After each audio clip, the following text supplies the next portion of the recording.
Tite não é mais treinador do Flamengo e o clube já tem substituto. São Paulo vence Corinthians em clássico. Internacional em melhor momento no Brasileirão e vence mais uma. Volta Redonda e Remo garante acesso à Série B. Santos toma decisão sobre Soteldo e avisa o Grêmio. Tudo isso e muito mais no vídeo de hoje. Meu nome é Alvin, bora pras notícias. São Paulo vence clássico contra o Corinthians e ganha força na briga pela Libertadores. Em um jogo super agitado no Mané Garrincha lá em Brasília, o São Paulo venceu o Corinthians por 3-1, em jogo válido pela 28ª rodada do Campeonato Brasileiro. Lucas Arboleda e André Silva fizeram os gols do São Paulo, enquanto Yuri Alberto fez o gol do Corinthians. A partida que parecia meio morna até ali os acréscimos mudou completamente depois que Fagner foi expulso na hora que fez um pênalti em cima de Caleri, que foi convertido por Lucas para abrir o placar por 1-0. Quando o Corinthians esboçava aquela reação, mais um problema. Dessa vez, André Ramalho tomou o cartão vermelho. O São Paulo fez valer a superioridade numérica em campo, venceu o jogo por 3-1 e com isso se mantém vivo na briga, na luta pela vaga na Libertadores da América. Do outro lado, o Corinthians ainda mantém a situação bem preocupante no Z4, brigando para não ser rebaixado. Apesar da situação, o Corinthians fez bom jogo. Quando o jogo estava em 2-1 mesmo com 2 a menos, o Corinthians ainda quase conseguiu ali beliscar o empate. Na próxima rodada, São Paulo e Corinthians jogam no sábado. O São Paulo vai enfrentar o Cuiabá e o Corinthians recebe o Internacional na Neoquímica Arena. O Internacional segue em alta no Campeonato Brasileiro e dessa vez bateu Vitória por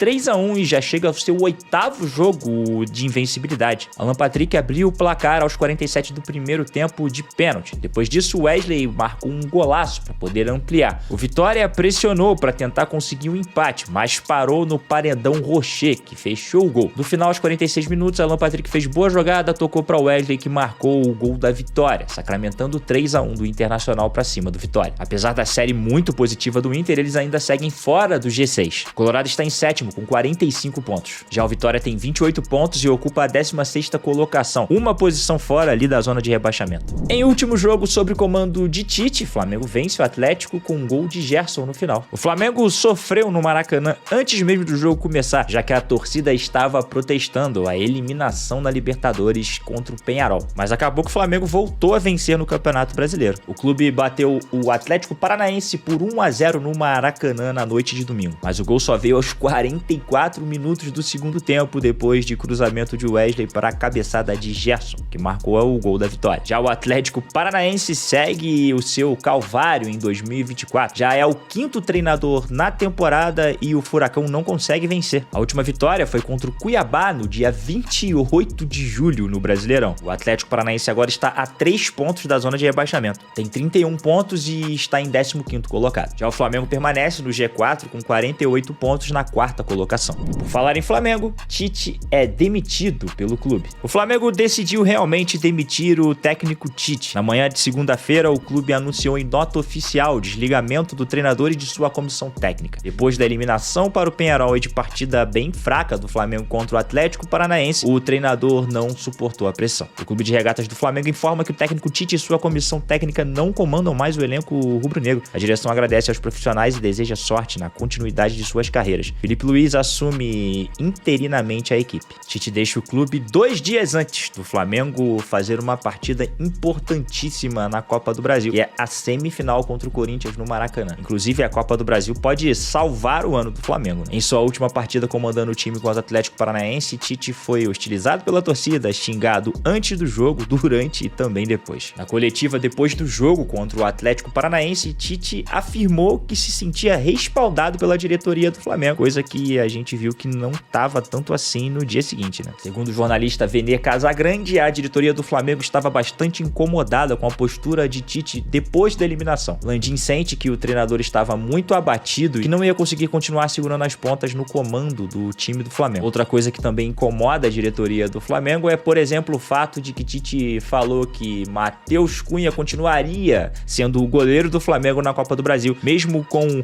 o clube tendo que usar todas as suas fichas na competição para poder salvar a temporada. Isso também fez com que a decisão da diretoria e da cúpula rubro-negra fosse tomada para a demissão de Tite na segunda-feira. Felipe Luiz é o treinador do Flamengo, pelo menos de forma interina. Santos oferece Soteldo ao Grêmio em troca de Cristaldo. Santos e Grêmio tentam chegar ali em um acordo sobre a questão de Soteldo. Emprestado ao tricolor gaúcho até o final da temporada, existe uma cláusula no contrato do jogador em que o clube onde ele está atualmente pode comprá-lo em definitiva definitivo lá no final do contrato. A questão é que a diretoria do tricolor gaúcho acha o valor muito alto, 27 milhões de reais ou 5 milhões de dólares. Segundo alguns rumores, o Santos teria oferecido um acordo ao Grêmio, uma troca entre Soteldo e Cristaldo. Cristaldo, inclusive, que é sonho antigo do Santos já. O Grêmio, porém, rejeitou a oferta na hora, alegando que o meio-campista vale mais do que Soteldo na troca aí direta. O Grêmio teria oferecido outros atletas ao Grêmio. O Grêmio enviou uma lista com 6 atletas para o Santos escolher 3 deles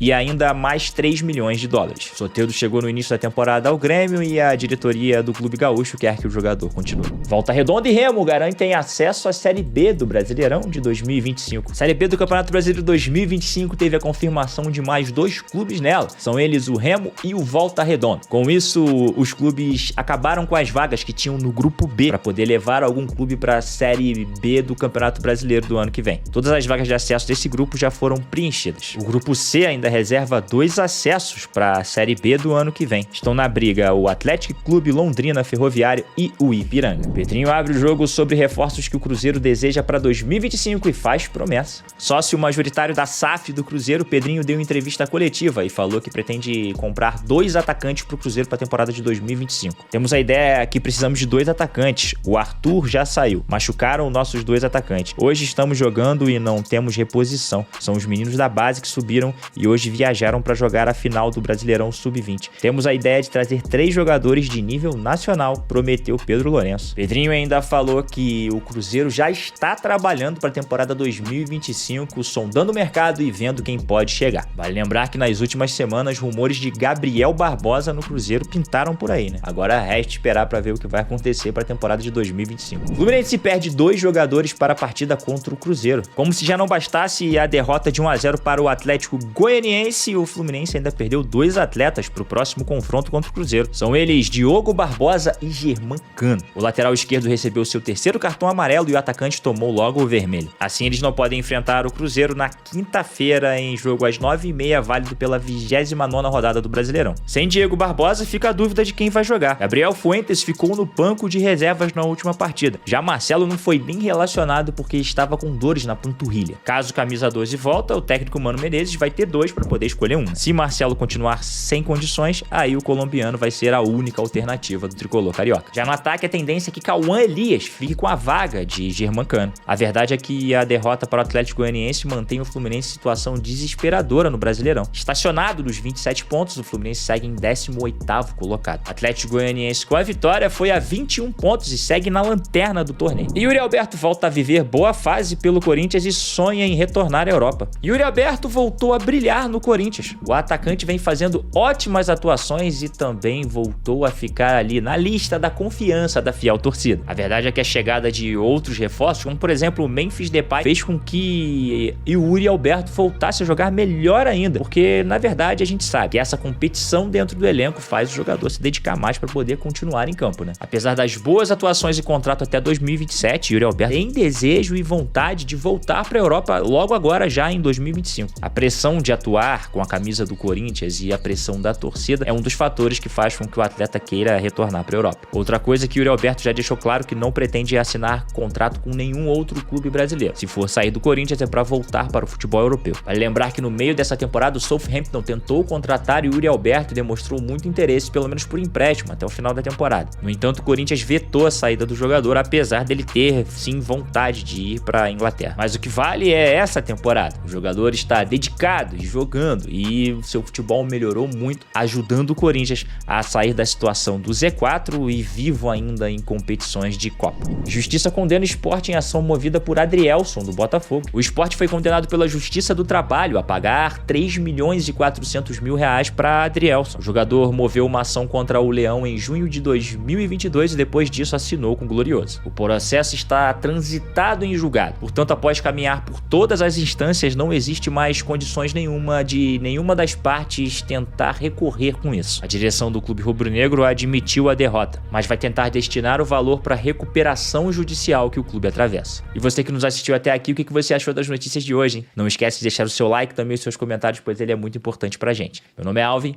e até a próxima.